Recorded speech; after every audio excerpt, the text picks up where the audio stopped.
महात्मा था और वो महात्मा शास्त्र पुराण की बात पूरी जानता था और शास्त्र ज्ञान जानता था, तत्व ज्ञान जानता था, आत्मा ज्ञान जानता था। ऐसा ज्ञान तो 3-4 प्रकार का बताते हैं लोग, शास्त्र ज्ञान, आत्मा ज्ञान और तत्व ज्ञान और अनुभव का ज्ञान।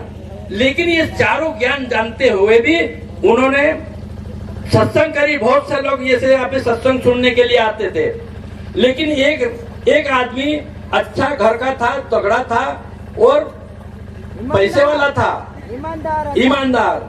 इस कारण से महात्मा को कहते थे कि महात्मा तुम्हारे, मेरे पास तो एक बीच में नदी आती थी। महात्मा को कहा कि तुम्हारे पास नाव है, मेरे पास नाव नहीं है, इस कारण से तू नाव से बैठकर मेरे को थोड़ा सत्संग सुनने आया करना। मैं तुमको इस सत्संग के बदले में कुछ दे सकता हूँ। क्योंकि सत्संग के बदले उन्होंने एक हीरा देने का उसको कहा। तो संतों महात्मा को मालूम पड़ा कि हीरा देगा तो बराबर जरूर लाऊंगा, क्योंकि संतों को भी किसी किसी को लोभ हो जाता है पैसे का, फिर पैसे का। इस कारण से इन पैसे का लोभ होता है। इनकी हालत क्या होती है इसके बारे में मैं कुछ बता रहा हूँ। फिर उन्होंने सुनाने जाना वहाँ पे और एक हीरा दे देना, लेके आ जाना। दूसरे दिन और नाव लेके जाना और उसको सत्संग भजन सब सुनाना, फिर और हीरा देते हैं तो लेके आ जाना। एक दिन नाव में बीच में मोगर आ गया। मोगर आने के कारण से रोक लिया मोगर ने उसको कि महात्मा जी तुम रोज कहाँ जाते हो? तो बोले कि हम तो एक सत्संग की बात एक इन सेठ को सुनाने जाता हूँ। सेठ को तो रोज सुना सका तू, लेकिन एक दिन मेरे को भी थोड़ी बहुत सत्संग की बात सुना दे तो मेरा भी जीवन कल्याण हो जाएगा।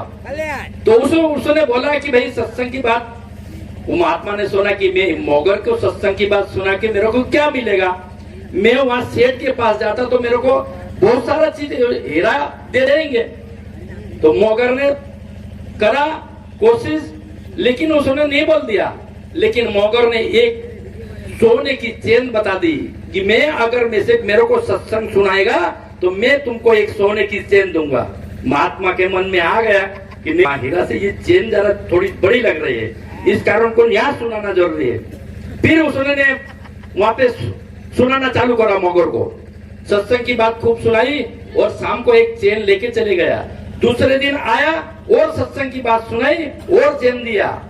मोगर ने कहा कि भाई मैं अब बूढ़ा हो गया हूँ, मेरे को यहाँ से त्रिवेणी तक तो जाना है, त्रिवेणी तक यहाँ से मैं पहुंच नहीं सकता, लेकिन अगर तू मेरे को यहाँ से त्रिवेणी छोड़ दे तो बड़ी खुशी वाली होगी बात, और तेरे को मैं एक मटका भर के सोने का मुद्रा दूंगा। तो इन्होंने सत्संग की संतों ने सुन लिया कि भाई वो तो लोभ में आ गया, लालच में आ गया।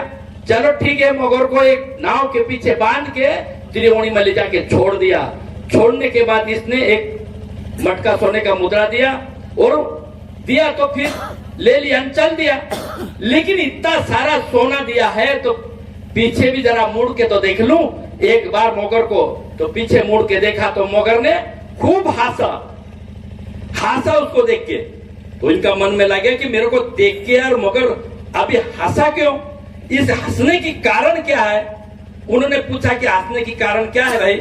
तो मोगर ने बोला कि हंसने की कारण तेरे को एक नदी के किनारे धोबी है, वो कपड़ा धो रहा है, वो बता सकता है।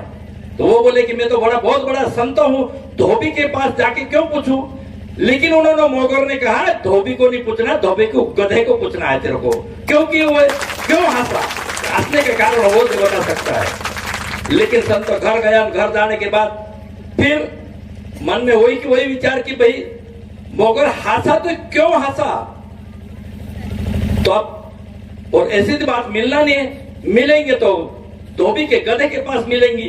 धोबी के गधे के पास गया और उससे पूछा कि भाई तू ये मोगर ने मेरे के ऊपर क्यों हंसा?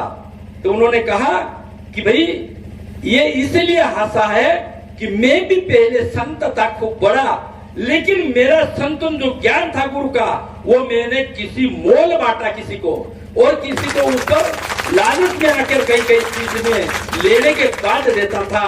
इस कारण से मैं आज गधा बना हूँ। तो तू भी अभी ये चीज लिया है तो तेरा भी यही हाल होने वाला है। इस कारण से देख के वो सामने वाला हंसा। तो अपन मानव होके भी इस गधे बनने पड़े, मानव होना भी दानव बनना पड़ा, मानव होने के बाद भी 84 में भुगतना पड़ा। ये बहुत बड़ी मुश्किल वाली बात है। इस कारण से संसार में आया है तो ईमानदारी काम करो और ईमानदारी खाओ। अभी ये कोई गलत चीज उपयोग करने का नहीं है। इसलिए संतों ने जो गुरु